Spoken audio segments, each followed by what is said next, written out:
Hello student, मैं engineer BK Singh Physics Today Darbhanga में पढ़ाता हूँ और मेरा यूट्यूब चैनल है आपका फिजिक्स टुडे। ठीक है, आज हम आप लोगों को एक स्पेशल एक छोटा सा टॉपिक डिस्कस करने वाले हैं आप लोगों के सामने में। आप इसको अच्छे तरीके से गौर से सुनिएगा और इस पर जितना नंबर ऑफ क्वेश्चंस हो सके आप इस पर ट्राई कीजिएगा। तो चलिए हम अपने टॉपिक पे आते हैं। देखिए टॉपिक में क्या है, सर्वप्रथम आपको हम ये बताने वाले हैं कि एक छोटा सा चीज़ है जिसका नाम है इलेक्ट्रिक फील्ड। ठीक है बच्चे, आप इलेक्ट्रिक फील्ड पे फोकस करेंगे। मैं इलेक्ट्रिक फील्ड लिख रहा हूं आपको, इलेक्ट्रिक फील्ड। ध्यान से देखेंगे, ये जो इलेक्ट्रिक फील्ड है, ये इलेक्ट्रिक फील्ड को हम लोग रिप्रेजेंट करते हैं ई से। क्या चीज से रिप्रेजेंट करते हैं? ई से रिप्रेजेंट करते हैं। ओके, देखिए इलेक्ट्रिक फील्ड को रिप्रेजेंट किया जाता है ई से। अगर आप सही तरीके से देखें कि इसका एग्जैक्ट मीनिंग क्या होता है, सोच के देखो यार। इलेक्ट्रिक तो सब जानता है, तुम लोग इसको हम लोग ऐसा रिप्रेजेंट कर सकते हैं कि यह हमारा चार्ज होता है। दूसरी बात रही फील्ड। फील्ड का मतलब होता है क्षेत्र, मतलब बोले तो एरिया। इसको अगर हम तोड़ दें तो इसको हम कह सकते हैं क्षेत्र यानी एरिया। मतलब एक ऐसा चार्ज जो अपने चारों ओर क्या करे, एरिया जनरेट करे। यही हो रहा होगा। हमने क्या कहा, मतलब एक ऐसा चार्ज जो अपने चारों ओर क्या करे, एरिया जनरेट करे। अब इसको ऐसे समझ सकते हो कि मान लो एक छोटा सा चार्ज है। कौन सा चार्ज है? छोटा सा चार्ज। अब ये छोटा सा चार्ज अपने चारों ओर ऐसे ऐसे ऐसे और ऐसे, ये अपने चारों ओर एक सर्कुलर एरिया बना रहा है। दिस वन, समझ में आ रही है बात? तो ये जो सर्कुलर एरिया बना रहा होगा, मान लो if you suppose this is the circular area, circular area, तो इसका वैल्यू जो होगा, जिसका नाम होगा ये चार्ज। ये चार्ज हमारा बहुत मिनिमम होगा, बहुत छोटा सा, that is point charge consider कर सकते हो आप। तो ये पॉइंट चार्ज जो होगा वो अपने चारों ओर एक क्षेत्र जनरेट करेगा। क्षेत्र का मतलब फील्ड जनरेट करेगा। अब उस फील्ड को हम लोग कहते हैं इलेक्ट्रिक फील्ड। मतलब आप इसको सही मायने में देखें तो इलेक्ट्रिक फील्ड में मतलब हुआ कि ये फील्ड जनरेट तभी करेगा जब ये अपना फोर्स बढ़ाएगा। आप इसको ऐसे समझिए, ये थोड़ा इलेक्ट्रिक फील्ड चार्ज वगैरह क्या क्या हो गया कुछ समझ में नहीं आया है ना। आप इसको ऐसे समझिए, मान लीजिए आप पुराने दिनों में चले, पुराने सालों में चले, तो जो राजा महाराजा हुआ करते थे वो अपना एरिया बढ़ाते थे। एक राज्य दूसरे राज्य पे अटैक किया, उस राजा को हरा दिया, उस राजा का जितने सारी चीजें हैं सब अपने में लगा लिया और अपना राज्य को विस्तार कर दिया। तो साफ साफ समझें अगर इन शब्दों को, तो मतलब वो राजा अपना प्रभाव बढ़ा रहे थे। प्रभाव इन द सेंस फोर्स बढ़ा रहे थे अपना। समझ में आ रही बात? जो ही ये फोर्स बढ़ाए तो एक राज्य दूसरे राज्य से, दूसरे राज्य तीसरे राज्य से, ये धीरे धीरे बढ़ते जा रहा था। आपने सुना हुआ अकबर के बारे में। अकबर की क्या रणनीति थी? उनका यही एजेंडा था कि वो क्या करते थे, जब एक राज्य से दूसरे राज्य लड़ाई होने वाली थी तो पहले कह दिए कि हम लड़ाई नहीं करने वाले हैं, अगर आप चाहो तो आप समर्पण कर दो। कोई नहीं मानता था तो उनसे वो लड़ाई करते थे, और लड़ाई करने के बाद उनको मारते नहीं थे, उनको अपने में मिला करके और कहते थे कि उस राज्य को तुम ही संभालो, जिन्होंने वो जीत चुके थे उस राज्य को तुम ही संभालो, और जितना सारा टैक्स वैक्स वगैरह हो वो डिसाइड हम करेंगे और हम टैक्स लेंगे। उनका रणनीति ही अलग था।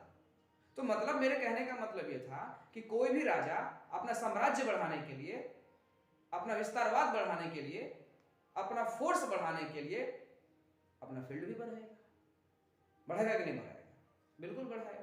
तो जब ये बढ़ाएगा तो सिंपल समझिए कि कोई भी चार्ज जो है, कोई भी जो चार्ज है अपना फोर्स बढ़ाने के लिए, क्या कहा मैंने, कोई भी चार्ज है अपना फोर्स बढ़ाने के क्रम में एरिया बढ़ाएगा, क्षेत्र बढ़ाएगा। तो आप कह सकते हो कि सर इसका मतलब कहीं ना कहीं आप इलेक्ट्रिक फील्ड डिफाइन करने के लिए आप फोर्स का सहारा ले रहे हैं, है कि नहीं? आप इलेक्ट्रिक फील्ड को डिफाइन करने के लिए फोर्स का सहारा ले रहे हैं, होगा ही। इलेक्ट्रिक फील्ड हमारा तभी होगा जब हमारा फोर्स होगा, और जब तक फोर्स नहीं होगा इलेक्ट्रिक फील्ड डिफाइन नहीं होगा। थोड़ा थोड़ा समझ में आया? चलो थोड़ा थोड़ा अब बात रही, इसको समझना ध्यान से, यह बात रही ये कि हमारा इलेक्ट्रिक फील्ड तभी डिफाइन होगा जब हमारा फोर्स डिफाइन होगा, और फोर्स में भी कैसा फोर्स, तो वो फोर्स जो हमारा कूलम्स फोर्स होगा, और इसका वैल्यू आप जानते हो K इनटू में Q बटा में R स्क्वायर। हमने दोनों को आइडेंटिकल मान लिया है, सेम मान लिया है, चाहो तो अलग अलग मान सकते हो। अब बात रही ये हमारा फोर्स, तो हमारे कहने का मतलब क्या हुआ, ये जो इलेक्ट्रिक फील्ड है और ये जो फोर्स हुआ, ये हमारा अभी के अनुसार इसका मतलब जो मैंने लिखा है इसके अकॉर्डिंग ये हो रहा है कि जो इलेक्ट्रिक फील्ड का फॉर्मूला होगा वही इलेक्ट्रिक फील्ड का फॉर्मूला हमारा इलेक्ट्रिक फोर्स के बराबर हो, अकॉर्डिंग टू मी। जैसे मैंने अभी बताया है कि इलेक्ट्रिक फील्ड तभी डिफाइन होगा जब आपका इलेक्ट्रिक फोर्स डिफाइन होगा। आप इसको थोड़ा ध्यान सुनना है। तो आपको ये तो डिफाइन, ये चीजें तो समझ में आ गई। तो हम ये कह रहे थे कि ये जो विस्तारवाद बढ़ा रहा है, अपना साम्राज्य बढ़ा रहा है, अपना फोर्स बढ़ा रहा है, तो साथ साथ में इसका एरिया भी एक्सपेंड हो रहा है, एरिया भी बढ़ रहा है। तो ये हमारा प्रॉपर जो तरीका होगा इलेक्ट्रिक फोर्स को डिफाइन करने का, वह साथ साथ में इलेक्ट्रिक फील्ड भी डिफाइन हो रहा है। Is it clear? चलिए, अब यहां तक क्लियर हो गई बात। अब बात रही कि यही चीज को एक दूसरे फॉर्मूला से ऐसे सर्कुलेट कर लें, E बराबर F और अपन में Q। ध्यान से सुनना, मैंने क्या कहा, इस पे फोकस करो, इस पे और इस फॉर्मूला पे। क्या यह इस इक्वेशन को मैं अगर कंसीडर कर लूं 1 और इस वाले को मैं 2 कर लूं, तो इस फोर्स का फॉर्मूला जो मैंने लिखा है ऑलरेडी, तो क्या हो जाएगा प्यारे बच्चों, ये हो जाएगा आपका K Q इनटू में Q और बटा में क्या हो जाएगा R स्क्वायर, और इनटू में क्या हो जाएगा Q, Q से Q कैंसिल हो जाएगा, और वैल्यू जो बन के तैयार हो जाएगी वो K Q by R square. ये तुम्हारा दूसरा फॉर्मूला। अगर आप सही मायने में देखें तो फोर्स का फॉर्मूला हमारा दो चार्ज दो डिस्टेंस, अरे यार दो डिस्टेंस का मतलब R गुने R 2R, नहीं आया समझ में? देखिए हमने क्या कहा, K में है दो चार्ज, एक चार्ज है ये Q और ये Q, मैंने तो आइडेंटिकल माना है, और यहाँ डिस्टेंस भी दो है, तो याद रखना है फोर्स में दो चार्ज दो डिस्टेंस, और इलेक्ट्रिक फील्ड में क्या करना है, एक ही चार्ज लेकिन डिस्टेंस दुगो। समझ में आई बात? तो क्या करना है, फोर्स में क्या होता है दो चार्ज दो डिस्टेंस, लेकिन इलेक्ट्रिक फील्ड में क्या हो रहा है, एक के चार्ज एक के डिस्टेंस। अब बात समस्या ये आ गई सर, इलेक्ट्रिक फील्ड का फॉर्मूला आप ये मैं मानो इलेक्ट्रिक फील्ड का फॉर्मूला कि सर हम ये माने इलेक्ट्रिक फील्ड का फॉर्मूला, तो ध्यान से सुनना है, पूरा वीडियो पूरा क्लियर तरीके से लास्ट तक देखिएगा तो पूरा फील आपको आ जाएगा। समझ में आ रही बात? तो जरा ध्यान से सुनना बच्चों, हमने जो लिखा है इलेक्ट्रिक फील्ड का फॉर्मूला ये तो हमने पहले से समझ रखा है, और इन चीजों को हम अगर हम सही तरीके से सोचे, सही तरीके से जाने, तो ये भी एक नया फॉर्मूला आपके तैयार हो गया। तो आपके पास अगर ध्यान से देखा जाए तो इस चीज को डिफाइन करने के लिए हमने क्या कहा, कूलम्स लॉ को, सुनना ध्यान से, कूलम्स लॉ को अगर मैंने किसी चार्ज से डिवाइड किया, क्या कहा मैंने, कूलम्स लॉ को किसी चार्ज से डिफाइन किया, जो वैल्यू देगा वो इलेक्ट्रिक फील्ड है। फिर समझो, मैंने क्या कहा कि कूलम्स लॉ का एक फॉर्मूला होता है F = K Q1 Q2 by R square, लिख दिया मैंने। उसको किससे डिफाइन करेंगे, डिवाइड करेंगे, एक चार्ज से डिवाइड करेंगे तो एक वैल्यू देगा। आप जरा सोचो, किसी के पास 10 रुपया है और उसको 2 से डिवाइड करोगे तो कितना हो जाएगा, 5 रुपया। फिर से मानो किसी के पास 10 रुपया है, 3 से डिवाइड करोगे, 4 से डिवाइड करोगे, 5 से डिवाइड करोगे, 6 से डिवाइड करोगे, यार नाम ही है डिवीजन। तो यहाँ पे डिवीजन जो हो रहा है वो चार्ज हो रहा है, तो इसका फोर्स को जो डिवाइड करोगे, इसका मतलब पहले से वैल्यू तो कम आएगी, आएगी कि नहीं आएगी? बिल्कुल आएगी। इसका मतलब ये हुआ, अगर इनको अगर हम अपने दिमाग में रखें, इस थ्योरी को और साथ साथ में इस थ्योरी के रखें, तो तब तो थोड़ा कॉन्ट्राडिक्ट हो गया। इस थ्योरी में हमें बता रहा है कि इलेक्ट्रिक फील्ड इलेक्ट्रिक फोर्स के बराबर है, और इस थ्योरी में बता रहा है कि जो हमारा फोर्स है उससे Q टाइम्स कम है। ये समझिए, ये थ्योरी क्या बता रहा है कि हमारा जो कूलम्स लॉ है वो Q टाइम्स कम है, तब डिफाइन होता है इलेक्ट्रिक फील्ड का। थोड़ा थोड़ा समझ में आया इलेक्ट्रिक फील्ड की कॉन्सेप्ट? तो बच्चों कुछ क्लियर हुआ कॉन्सेप्ट? तो हम लोग यही सीख रहे थे कि अगर हम इन दोनों को कंपेयर कर ले, तो हमने ये देखा कि हमारा ये वाला फॉर्मूला और ये फॉर्मूला में कुछ तो अंतर है। यहाँ पे इलेक्ट्रिक फील्ड डायरेक्ट फोर्स के बराबर हो रहा है, और यहाँ पे इलेक्ट्रिक फील्ड फोर्स से Q टाइम्स कम हो रहा है। समझ में आई बात? तो फिर जब साइंटिस्टों के मतलब थ्योरी सोचा गया और इसमें बताया गया, जो माइकल फैराडे ने बताया था, उन्होंने ये थ्योरी पे सोचा और कहा कि ये और ये जैसा फोर्स वैसा इलेक्ट्रिक फील्ड, तो इन दोनों इक्वेशंस को बराबर करने के लिए मुझे Q का वैल्यू कितना मिनिमम रखना चाहिए कि किसके बराबर हो जाए। समझ में आई बात मैंने क्या कहा? कि Q को मिनिमम वैल्यू कितना रखना चाहिए ताकि हमारे पास किसके बराबर हो जाए, इस फॉर्मूला के बराबर हो जाए, इक्वेशन नंबर 1 के बराबर हो जाए। तो सिंपल सा फंडा है, तुम भी सोचो कि Q का मिनिमम वैल्यू कितना रखें, 1। तो 1 रखने पर देखो वैल्यू Q का वैल्यू 1 रख लीजिए, तो सेम टू सेम इसकी तरह होगा। अब इस 1 का मीनिंग समझिए, 1 का मतलब एग्जैक्ट 1। इसका मतलब जरा सोचो कि अगर ये वैल्यू, सुनना ध्यान से, अगर इसकी वैल्यू पूरा का पूरा वैल्यू अगर 100 मान लेता हूं तो इसका वैल्यू 100 नहीं होगा, उससे 1 टाइम्स कम होगा। नहीं आया समझ वाली बात, क्या कहा मैंने, इसका वैल्यू जो हुआ ये हमारा Q, क्योंकि इसके नीचे में कोई है नहीं और इसके नीचे में क्या है 1, तो कहा कि 1 भी बहुत बड़ा वैल्यू हो गया, उससे नीचे काउंट करो। तो उससे जब नीचे काउंट किया जाएगा तो लगभग अप्रोक्सीमेटली में क्या मान सकते हैं, अप्रोक्सीमेटली में हम मान सकते हैं कि सर 0.1, 0.2, 0.3, 0.4 जो लेस देन 1 हो। समझ में भाई, पहले थ्योरी में क्या क्या कहा गया कि इस दोनों को इक्वल करने के लिए 1 मान लीजिए, लेकिन 1 करने पर भी वैल्यू बहुत बड़ा हो गया, क्योंकि अगर वैल्यू 100 है तो इसका 1 टाइम्स कम, मतलब इसका मतलब 100 में से कम, बराबर 100 तो नहीं होगा, कम से कम 99 पहुंच सकता है, ये भी थोड़ा नहीं उचित नहीं लगा, तो बोला थोड़ा और कम कर लो। तब क्या कहा गया कि इस दोनों इक्वेशन को बराबर करने के लिए नीचे का जो वैल्यू है जो लगभग में 0, सुनना ध्यान से, लगभग में 0, नॉट एग्जैक्ट 0, लगभग में 0, तो जब इसको लगभग में 0 करोगे तो इसकी जो वैल्यू आ जाएगी तो कितना हो जाएगा, f और बटा में q, और q की जो वैल्यू हो कहां से स्टार्ट होना चाहिए, लगभग में 0 से होना चाहिए। तो इस चीज को थ्योरी में क्या कहा गया है, किताब वाले क्या लिखते हैं कि लिमिट लिमिट का नाम दे देते हैं और वहां पे लिख देते हैं q नॉट जो है वो टेंड्स टू 0, मतलब ये जो इलेक्ट्रिक फील्ड का डिफाइन करेगा, ये जो इलेक्ट्रिक फील्ड तभी डिफाइन होगा बच्चे जब आपका Q नॉट की वैल्यू 0 से शुरुआत हो, एटलीस्ट 0, 0 का मतलब 0.1, 0.2, 0.3, 0.4, 1 से कम होना चाहिए। समझ में आई बात? तो ये वाला पॉइंट जो हमने समझा, हमने देखा, हमने रियलाइज किया, वो ये डिफाइन कर पाया कि आपको इलेक्ट्रिक फील्ड की वैल्यू क्या है। तो मेरा टारगेट था समझाने का क्या, यही कि आप इलेक्ट्रिक फील्ड को कैसे डिफाइन करेंगे। तो भाई यहाँ थोड़ा थोड़ा समझ में आई बात। अब मैं तुम्हें ये बताने की कोशिश कर रहा हूँ कि आपके पास एग्जैक्टली में 2 फार्मूला बन के तैयार हुआ। कौन कौन सा फार्मूला बन के तैयार हुआ, 2 फार्मूला बन के तैयार हुआ सर। वो 2 फार्मूला क्या है सर, अभी मैं दिखा रहा हूँ। दोनों फार्मूला में एक बन रहा है F is equal to, sorry E is equal to F upon में Q, Q is a test charge. फिर यहाँ पे फंसे, एक नया शब्द आ गया, हमने कहा कि सर E डिफाइन तभी होगा जब F को आप Q से डिफाइन करोगे। एक फार्मूला ये बन के तैयार हुआ, और सर एक फार्मूला ये भी बन के तैयार हुआ जो अभी आपने कहा, क्या कहा सर आपने, तभी हुआ formula E is equal to, वहां पे क्या हो जाएगा K और यहाँ पे Q और बटा में R स्क्वायर, ये तभी डिफाइन होगा। समझ में आई बात? एक बात और मैं तुम्हें ये बताना चाह रहा हूँ कि यहाँ से इसको तिरछा तिरछी मल्टीप्लाई करोगे तो वैल्यू क्या हो जाएगा, इसकी वैल्यू मुझे बताओ। अगर हम बाय क्रॉस मल्टीप्लिकेशन कर रहे हैं तो sir F is equal to क्या हो जाएगा, Q इनटू में E। नहीं लिख सकते हैं यार, आराम से कर सकते हैं। इसका मतलब इलेक्ट्रिक फील्ड में, अरे यार बोलो, इलेक्ट्रिक फील्ड में अगर हम 4 से इनटू कर दें, एक एक्स्ट्रा कर दें तो हमारा गुणन फोर्स के बराबर देगा। खैर ये मुझे बताने का टारगेट नहीं था, आप ये समझदार हो। ध्यान रखना, क्या ऐसा है तो क्या इसको एक स्टेप ऐसा लिख सकते हैं कि E को नीचे ले आए, क्या हम ऐसे लिख सकते हैं F और बटा में E और बराबर Q। सोचो सोचो सोचो, अगर ये बराबर इतना तो ये बराबर इतना, क्या लिख सकते हैं? नहीं। अगर ये कोई लिख रहा है तो आप समझिए तो उनको इन टॉपिक में नॉलेज नहीं है।